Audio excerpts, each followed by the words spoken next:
Hey everyone, April Herrmann, business development with CannonDesign, and I am in Denver, Colorado. Welcome. So I am Amanda Beerhoff, and we're going to do this podcast style. So ALSD is doing a series called My Mile High Why. The reason we're doing this, yeah, I'll do it too. The reason we're doing this is ALSD's Premium Experience Conference next summer, June 21 to 23, will be held in Denver. And so we have just a plethora of people to interview and understand why Denver. There's so much to do, see, work, play, etc. So we're going to start today with April talking a little bit about CannonDesign and her work in Denver with CannonDesign, and then get a little onto the personal side too about why we want to get out to Denver and experience all the awesome things that are out there. So, April, why don't we start on the work side? You bet. With the roots in Denver spanning 4 decades, CannonDesign is deeply connected to the pulse of Denver with an office in the RiNo. Am I saying that right? The RiNo Art Yeah, District. Is that right? it is. Okay. And as it says on your website, everything you do is aimed at advancing your city and your region while making a difference in people's lives. What does that mean to you, to Cannon, to the whole city? Yeah. So Canon is very much of the place. So you will see CannonDesign in master planning, involved in our K-12 system in Denver, also nationally.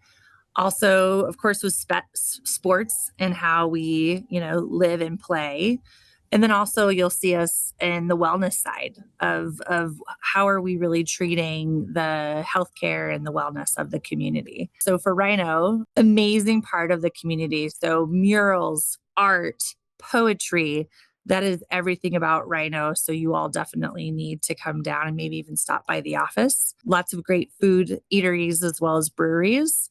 So some things that you'll know about Denver. I don't know if we still get to claim this ranks, but we were the most breweries per capita in state is probably, even if it's not true, I'll say it's true, in Denver, Colorado. So the convergence of sport and I'd say living is everything. So you're seeing with entertainment districts that they're going to have wellness or hospitals associated with them. You're seeing schools and post secondary education also being part of them and giving them access. I think downtown, which we're getting ready to go through a really huge change. So we have the ball arena. You all may have noticed that the Broncos are also going to be moving. And AHEC, or Rare Higher Education, is right there. So, what does that mean to be able to connect from a design and access standpoint to be able to have these students, these individuals that are working in the city, as well as that fan experience? So, I think we in the business, as we start to think about fans are everywhere and we're getting more fans, we're getting new fans, we're getting a lot more female fans, we're getting younger fans.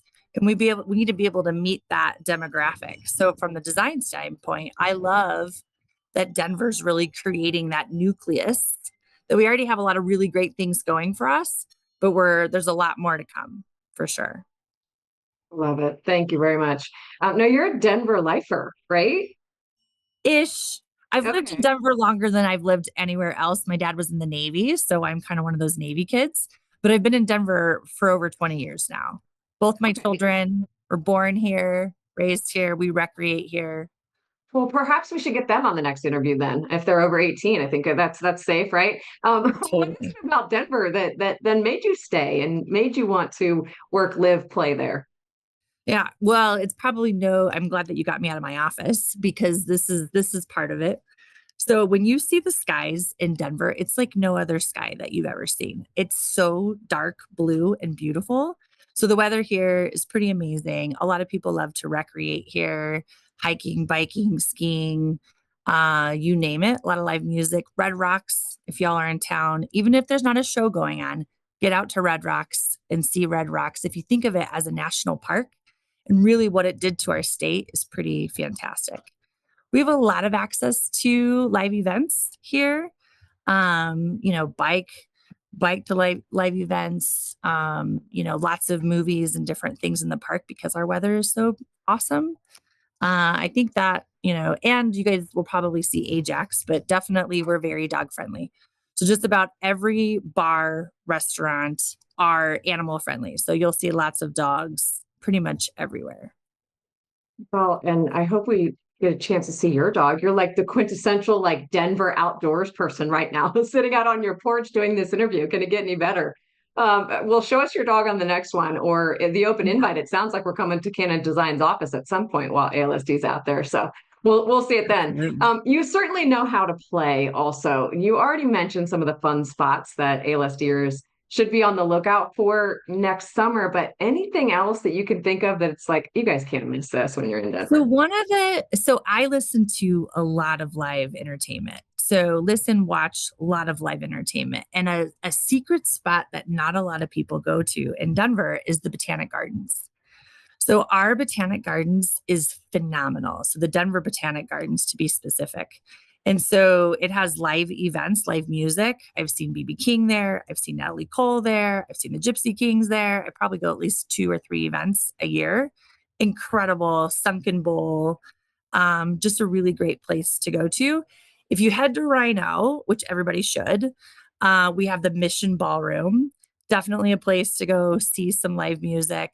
And then you're going to see a lot of breweries, outdoor eating, different places. We've got a couple of fun speakeasies in Denver that people should definitely see. Stranahan's, not to like totally call our whiskey folks out, but Stranahan's is uniquely Colorado, and we have the distillery downtown. That would be one of the stops that I would definitely recommend. Hold on. Is the Denver airport, is it true what I've seen on Instagram that the Denver airport has a speakeasy? It does. So I haven't been there, but I saw the same Instagram post that you did. So I have to see it. I'm kind of a snob with Southwest. So I don't think that it's on the Southwest terminal.